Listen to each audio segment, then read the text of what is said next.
malalaman na po natin kung magkano po ang isla ng West Philippine Sea. Yolo, ba't mo nasabi yan? Kasi po, nagsalita po ngayon ng ICC. Ha? Roque, makinig ka. Hindi puro subo ka ng subo ng ethics, Roque. Aray ko. Ha?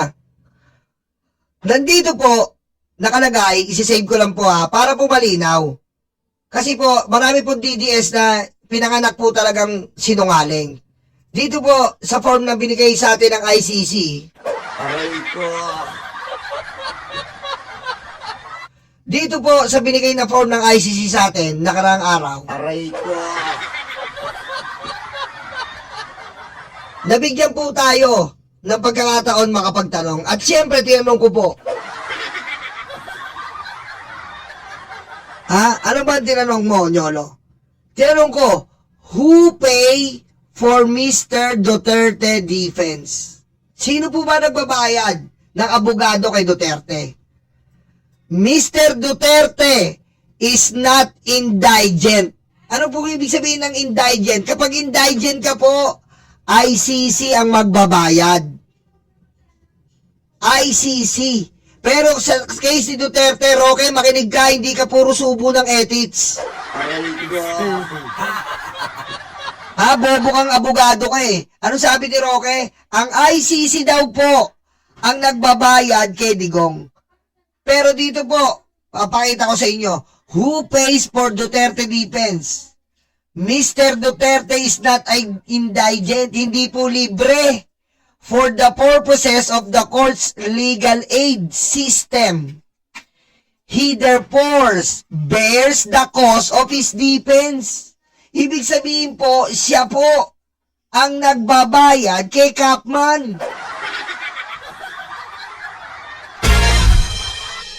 Siya po ang nagbabayad kay Kapman in the proceedings, ayan po, before the court. Hindi pa nagsisimula ang proceedings sa ICC, nagbabayad na siya kay Kapman. Magkano ang bayad kay Kapman? Approximately 150 to 200 million. Yolo, bakit naman 200 million? 150 lang eh. Nakita niyo naman po ang defense. Yun po ay team ni Kapman. At yung assistant doon, iba rin po ang bayad nun.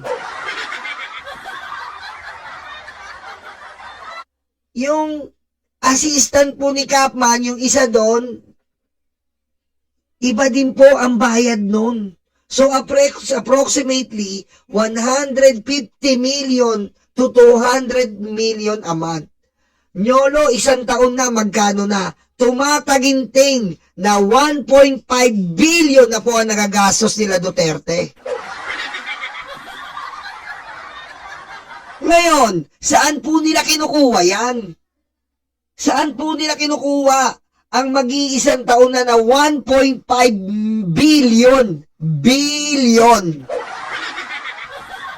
Ha? 1.5 billion po ito. Hindi po ito million.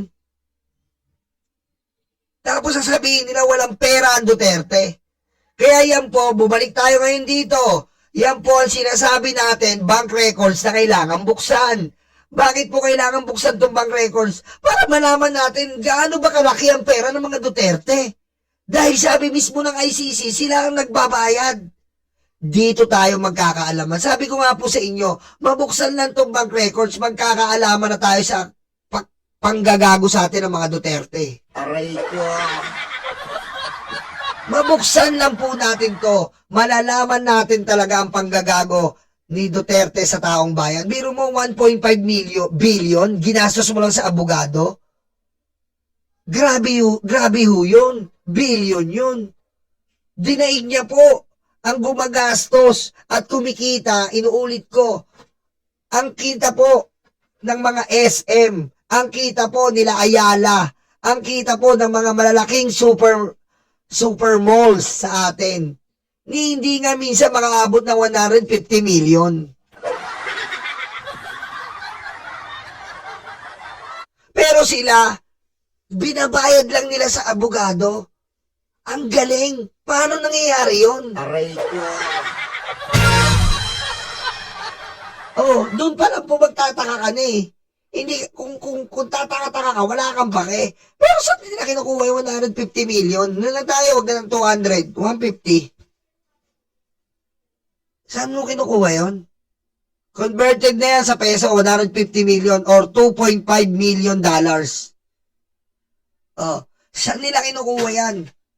Sa tingin nyo? Kaya kailangan po mabuksan yung bank records na to. Kasi pag hindi po nabuksan tong bank records na to, wala. Makikita po natin lahat dito. Diretso. Walang problema. Both President Sara Duterte ay ang bank records ng bise at ang affidavit ng nagpakilalang dati niyang aide na si Ramil Madriaga. in particular, may mga bahagi doon na nakaugnay sa paggamit ng 125 million in 11 days noong December 2022. So yes, may bago dyan na lalabas. Yung unexplained wealth, no, na nakikita natin yan pag napanahon na tayo ng presentation ng evidence. Dito pa lang po matibay na yung case eh. Unexplained wealth po talaga yan. Hindi mapaliwanag na kayamanan. Saan sila nakakakuha ng 150 billion na pambayad po? Monthly. Unexplained wealth po yan. Hindi po, kailangan paliwanag yun. Saan yun nakukuha yun? Kahit pagsamasamahin mo yung sweldo ng mga politiko mo mga kapatid, kahit pagsamasamahin nyo lahat ng negosyo nyo, hindi kayo makakuha ng 150 million. At tapos, dire ako po dito, i-search nyo. Sa laki na po ng pera ng binabayad sa abogado, nagawa pa ni Hanilet. Nagawa po ni Hanilet. Si Hanilet po yung kabit ni Digong. Na ang itsura po ay yung tita mong laging galit.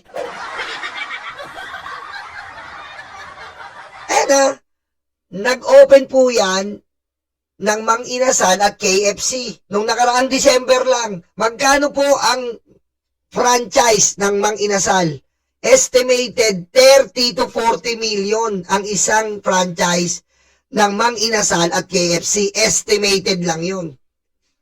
So, sabihin na natin may 50 million ka noong December. Nakapag-invest pa po si Hanilet ng 50 million pesos para sa 2 restaurant.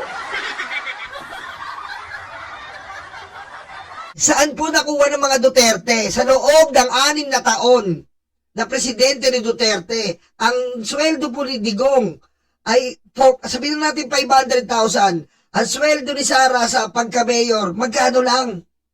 200,000. Times 6 years lang yan. Oh. Si Digong, paano yung nakuha yun? Oh. Yung po yung unexplained wealth. Oh. Saan mo kukunin yung perang yan? No, base po sa ICC na yan, ha? Base sa record, inuulit ko. Ayan, no? Malinaw na malinaw yan. Ayan, no? Not indigent. Hindi libre. Kasi kung indigent ka, libre ka. Oh. Nakalagay pa dito, who is defending Mr. Duterte? Nicolas Capman. Oh. And Defense Team Council. Oh, magkano yung Defense Team Council niya? May kasama pa yung ibang fee. Acceptance fee. Magkano acceptance fee yan? Oh, magkano acceptance fee yan? At hindi lang yon. Dumako naman tayo dito kay Sara Duterte. Kung i-google nyo, Fortune Attorney's fee. Ayan ha. Oh, ito na lang. Fortune po siya, attorney's fee. Oh. Magkano ang attorney's fee ng Fortune? Oh. Base po ito sa Google. Ayan. Napakita ko sa inyo. Yan po ang Fortune. Fortune pa lang tayo. Wala pa tayo sa Narbasa. Oh. Based on reports regarding high-profile cases, siyempre high-profile, Sara Duterte yan. Handled by the Fortune Law Office, especially Attorney Siegfried Fortune, yan po ang abogado ni Sara. 20 million per case. Oh. 20 million per case. Fortune pa lang. Fortune pa lang po. Oh. Kung hawak ka ni Fortune, 20 million ang attorney's fee mo. Paano pa kay Narbasa? Sabihin mo kay Narbasa, 20 million din. 40 million. Oh. 40 million mo times magdadalawang taon na si Sarang may attorney. Sige, i-times nyo. 40 million po per month. Magdadalawang taon na po si Sarang may attorney.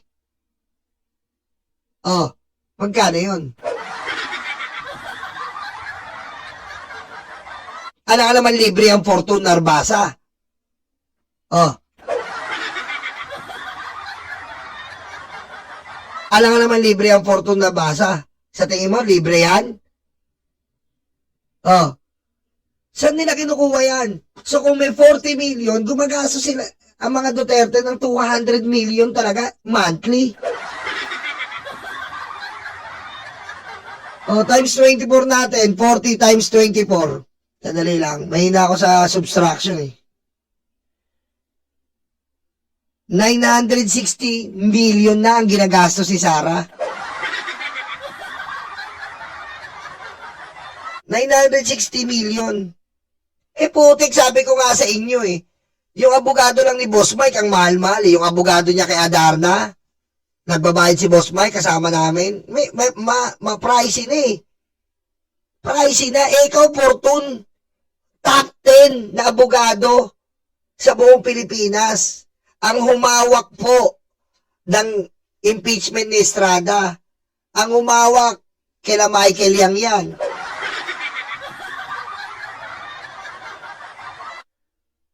Oh.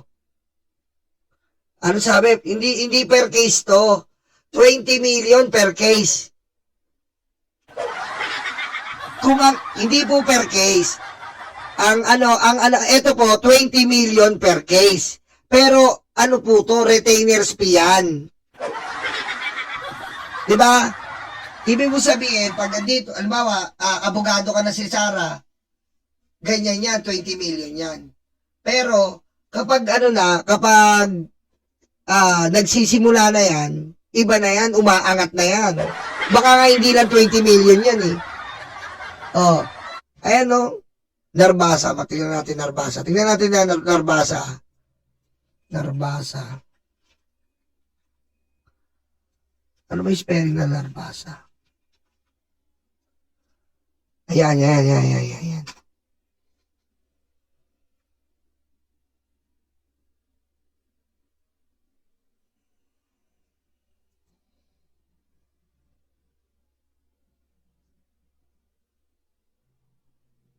Parang wala, parang hindi sikat Narbasa. Magkasama na pala. So, magkasama talaga sila. Fortune, baka nagkaasawahan to. Nagkaasawahan ba to? Ayan o. Oh, retainers fee. Ayan po siya sabi ko sa inyo.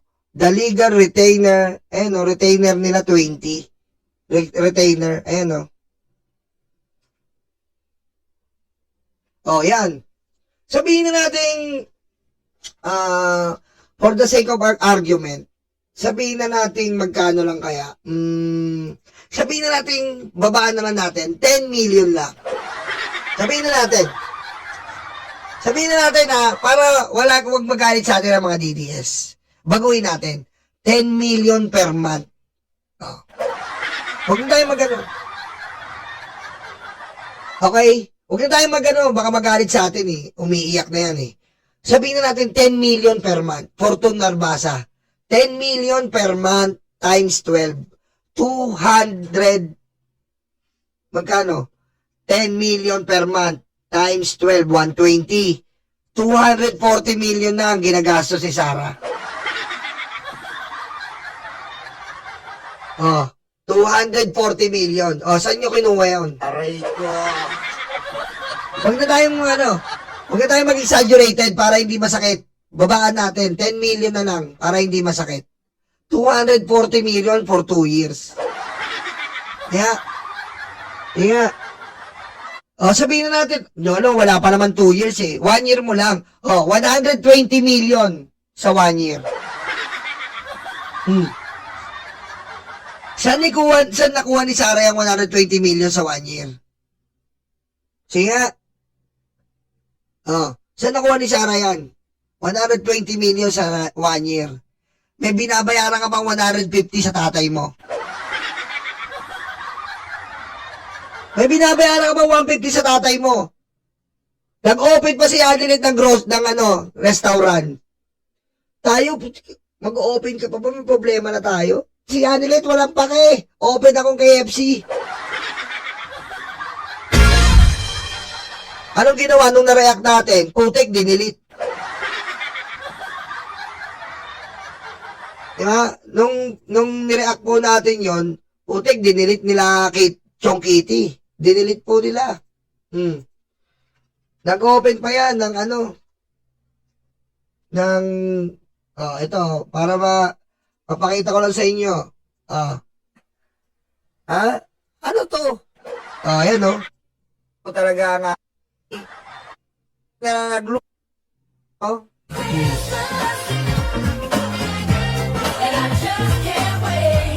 Ayan po, ino-open nila KFC noong December. December po natin nireact to. Ayan pagtapos ng KFC, Mang Inasal naman. Magkasunod lang po yan. Isang araw, dalawa inopen.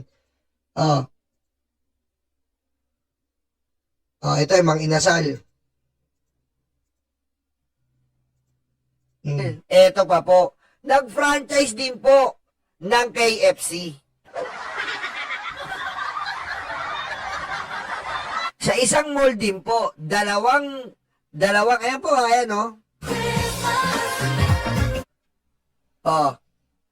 dalawa pong restaurant ang binuksan netong December.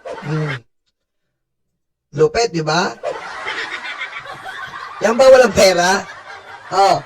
Yan ba walang pera? Kayo na mismo ang tumingin sa walang pera at meron. Aray ko. Diretso natin to. Protektahan ng bank secrecy law ang confidentiality o pagiging pribado ng mga bank deposit. Pero sabi ng isang vice chair ng House Committee on Justice, exempted dito ang impeachment. I know that that's one of the I think exceptions, no, on the bank secrecy law, on yung Yari sila dyan. Sa impeachment po, nasa constitution yan, walang exempted ang impeachment. Walang bank secrecy yan, katulad kay Erap Estrada. Ano sabi ni Erap Estrada? How far are you when Erap Estrada sign in equitable bank account? Your Honor, I am 10 steps away from Mr. Joseph Estrada. Naalala niyo yun? Diba? Naalala niyo yun sa Equitable Bank? Can you assure that this signature is Joseph Estrada? Yes, Your Honor. I am 10 steps away. Naalala niyo yun? Diba? Nung inaano si Erap, binuksan ng bangko, isa dyan ang equitable. Nilaglag yan ng babae. I am 10 steps away. Yan yun. Yari. pwedeng ma-explore yung kung may impeachment cases. Inabisuhan na ng Justice Committee ang mga miyembro nito sa pulong nila sa susunod na linggo.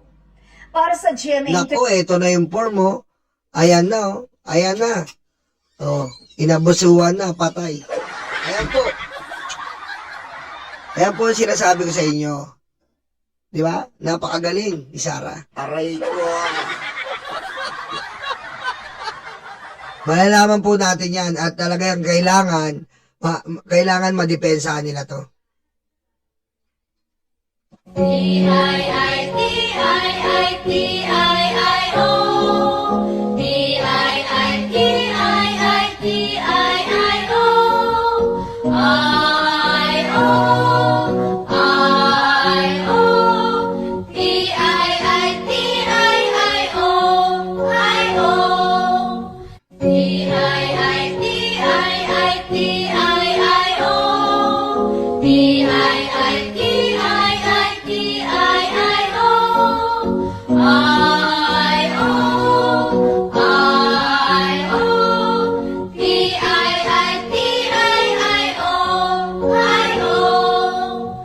dumako na po tayo dito sa prosecutor. Kung ano pa masasabi niya, kung mabubulok ba, masusunog o magagarapon. Aray ko.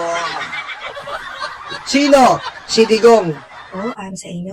Narinig po kakatapos lang po natin sa CLRV yung inyo pong closing statement. Can you walk us through the process, sir? Paano niyo po, kumbaga, ginawa yung 10 rebuttals na yon na inyong mga statement? Kumbaga, what was going in your mind when you drafted that response, and for also to make a lasting final closing statement also in behalf of the victims? Well, una muna talagang pinag-aralan po namin kung ano po yung mga submissions ng defense. So talagang nakinig kami kahapon at pati nung Monday sa kanilang opening statement para naman malaman namin yung mga puntos nila. Para punto po punto din namin silang isasagutin. Kaya sa tingin po namin na palabas naman namin yung mga punto namin laban sa kanila. Apo. Yung very specific din po yung mga inyong arguments, no? What do you think now, sir? Are you confident? What are you feeling right now? Magbibigay pa lang po si Attorney Kaufman ng kanyang closing statement. Pero what about you, sir? What are you feeling right now regarding the outcome po of the pre-trial hearing? I think siguro relieved na we were able to show yung views at concerns ng mga biktimang nirepresent namin. Kasi parang nawawala sila dun sa lalo na may mga false news, fake news at disinformation laban sa kanila. So gusto naming maging talagang victim-centered itong proceedings na to. Kasi talagang sila po yung pinupunterya po nito. Can you talk to me, sir, about yung sinabi niya na they want to reintegrate in the society and kumbaga get out of the shadows of fake news? Ano po ba, sir, kung pwede niyo pong ibahagi sa amin yung mga nararamdaman din nila ngayon kasi nakita din natin na very tired na rin, ang haba po, very heavy rin sa kanila. Can you walk us through that process ng emotion nila?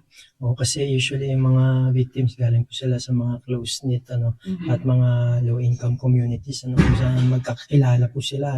Pero syempre nandun na yung stigma nung panahon ni Mr. Duterte na kung namatay yung kaanak sa tukang, natukang yan sila. So may stigma na yun, kaya parang hindi nila ma-share talaga yung kanilang saloobin kahit sa mga neighbors nila. At lalo na ngayon, parang tumaas talaga yung false news at disinformation at fake news.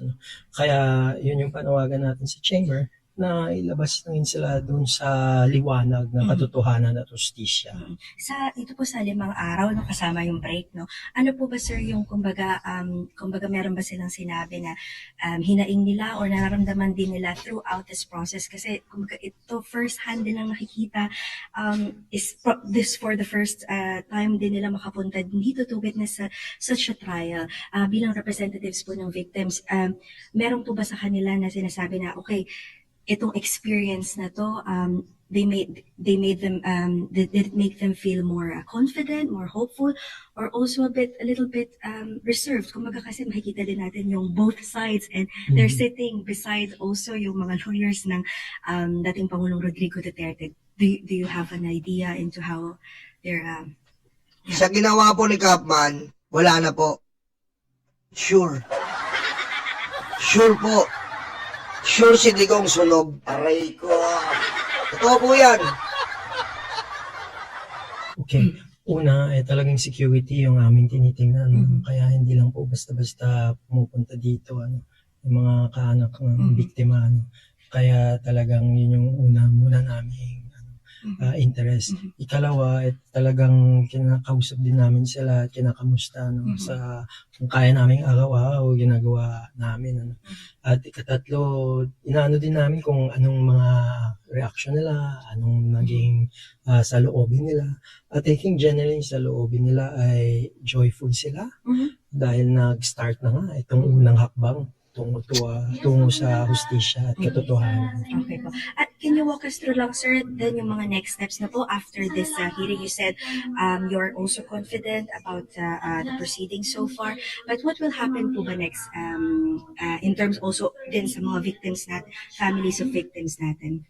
So, ang mangyayari, after ng day na to, ay magka-count ng 60 days. So, more or less, mga April 27, more or less, na yun yung maximum kung saan hintayin natin kung anong magiging decision on the confirmation of charges. At doon natin malalaman kung sana ma-confirm at kung kailan, if ever, yung magiging trial proper. Pero, ano ba yan? Alam nyo, eto po yan, trial proper kasi to.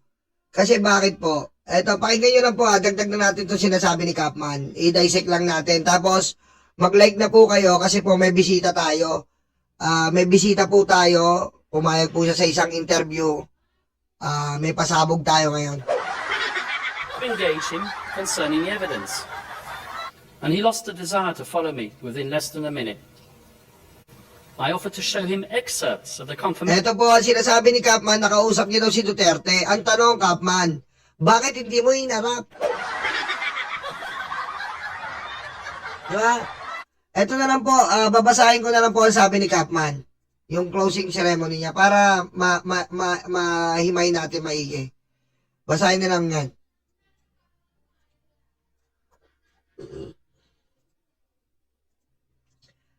I ask you, I beg you, not to confirm any charges. Hinimok ni Capman, ang abogado ni Duterte, ang ICC, na hayaan na ang dating Pangulo na makabalik at mamuhay muli sa Davao City sa Pilipinas. Dito pa lang tapos ka na eh.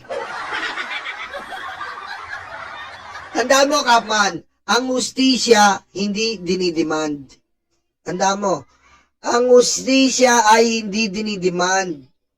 Ina-award yan sa karapat-dapat na tao na naagrabyado o naabuso. Hindi pinapakiusap yan, Capman. Ang hustisya, ang katotohanan, ipakita mo at ibibigay sa'yo ng korte. I-award sa'yo ng korte ang katotohanan at kalayaan. Dito mo, palsong-palsong po si Capman dito. I ask you to let Rodrigo Duterte return to the Philippines. Bakit? Bakit? Yung iba nga eh. Yung iba, Capman, yung patay na, hindi na mababalik. Huwag kang mag-demand na umuwi si Duterte. Dahil yung mga taong namatay, hindi nga sila makapag-demand eh. Dahil patay na sila eh. Not to govern, but simply to let him live out the rest of his day. Buti nga siya eh. May buhay pa siya, may natitirang buhay. Yung iba nga wala ng buhay eh. Aray ko. Siya ang nagbigay at nag-alis sa buhay ng mga bata. Huwag na natin sabihin yung mga adi kasi bobo yung mga DDS eh. Siya ang nagwala at nag-alis sa buhay ng mga bata. 3 years old, 5 years old, 7, 9, 16, 17. Aray ko. But simply to live out the rest of his days in peace in his humble dwelling in Davao. Paano mo masasabi yung peace?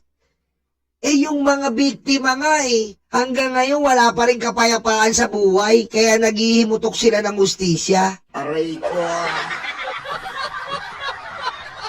Huwag kang maghihimutok at maghihingi ng kapayapaan kung ikaw ang nagdulot ng kaguluhan. Diba? Bago ka humingi ng kapayapaan, siguraduhin mong malinis yung kamay mo. Siguraduhin mong hindi ikaw yung kamay na kumitil, hindi ikaw yung kamay na dumarag sa mga puso ng taong bayan. Aray ko. Yun eh. Huwag ka mag-demand, Capman, dahil bobo ka. Nag-adjourn na ang confirmation hearing. Nag-adjourn na ngayong Biyernes, 5/27, i-anunsyo ng Pre-Trial Chamber 1. Ang desisyon nito matapos ang 2 buwan. Sana buhay pa si Digong. 2 buwan po yan. Tapos pagtapos niyan, another na naman. Pag nag-hearing na yan, dyan na si Digong. Mababa 1 to 2 years ang litis dyan. Karma yan. Karma. Kaya, Capman, tanda mo, ang hustisya hindi dinidemand. Bigyan niyo ako ng hustisya, bigyan niyo ako ng hustisya. ibibigay sa iyo yan sa karapat-dapat. Kung ikaw ang karapat-dapat, ibibigay sa iyo yan. Pero yung hinihiling mo, pagbigyan ka ng hustisya, pagbigyan ka sa hiling mo, na ang hinihilingan mo naman ay mamamatay tao, ang hinihilingan mo ang kumitil sa buhay ng mga tao, ang hinihilingan mo ay nuknukan ng demonyo. Aray ko. Kapman, yung hinihilingan mo, walang kwenta sa kanya ang buhay ng tao. Di ba? Ba't mo siya bibigyan ng buhay? Aray ko. Wala.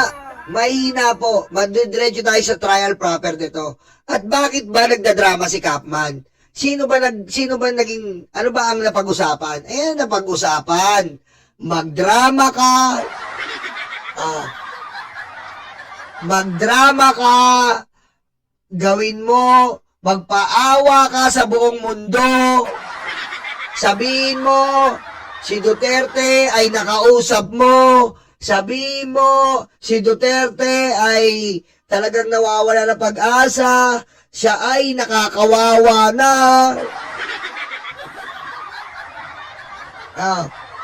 Yan.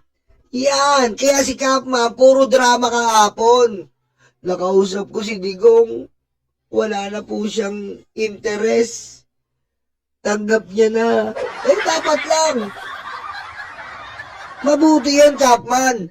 Tanggap niya na mamamatay tao siya.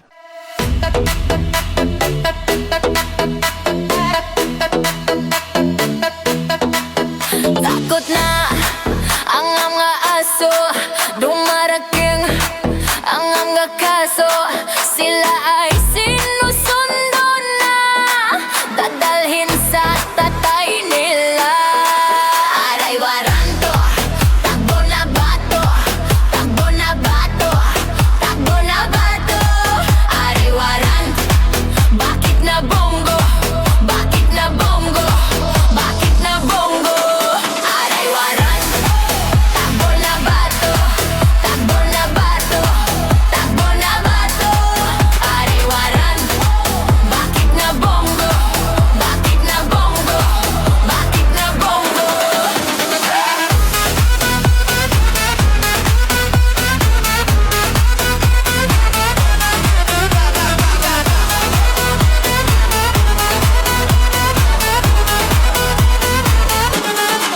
Sabi ni Lord, huwag masama, pero sila ay uborlalala. Nalalapit na silang masira, ay nagkarma, ay nagkarma. Aray waranto, takbo na bato, takbo na bato, takbo na bato. Aray waranto, bakit na bongo, bakit na bango, bakit na bongo. Aray waranto, takbo na bato, takbo na bato, takbo na bato. Aray waranto, bakit na bongo, bakit na bongo, bakit na bongo.